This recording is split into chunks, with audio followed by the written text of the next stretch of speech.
आपल्या हिंदू संस्कृतीत एक असा महिना येतो जो प्रत्येक वर्षी येत नाही, पण जेव्हा येतो तेव्हा दान, धर्म आणि संस्कारांची शिदोरी घेऊन येतो. तो म्हणजे अधिक मास.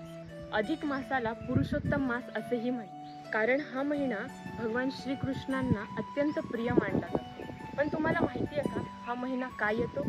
आपल्या हिंदू पंचांगानुसार चंद्र वर्ष आणि सूर्यवर्ष ह्यामध्ये जवळपास 11 दिवसांचा फरक पडतो आणि हा फरक भरून काढण्यासाठी दर 3 वर्षांनी एक अधिक मास जोडला जातो. पूर्वी ह्या मासाला जास्त महत्त्व कोणी देत नव्हतं. मग हा महिना भगवान विष्णूंना शरण गेला आणि मग त्यांनी ह्याला स्वतःचं नाव दिलं, ते म्हणजे पुरुषोत्तम मास. म्हणूनच ह्या महिन्यात केलेलं दान, धर्म आणि सेवा ही अत्यंत फायदेशीर मानली जाते. ह्या महिन्यात श्रीमद भगवद्गीता, तसंच विष्णू मंत्र जाप आणि एकादशीचे उपवास, तसंच गरजूंना मदत करा. तसंच वाईट विचार, अपशब्द आणि अहंकार टाळावा. अधिक मास आपल्याला शिकवतो की जीवनात थोडा वेळ फक्त स्वतःसाठी नाही तर देवासाठी, संस्कारांसाठी आणि सत्कर्मासाठी द्यावा. भक्ती करा, पुण्य कमवा आणि पुरुषोत्तम मासाचे महत्त्व जाणून घ्या. जय श्री कृष्ण. धन्यवाद.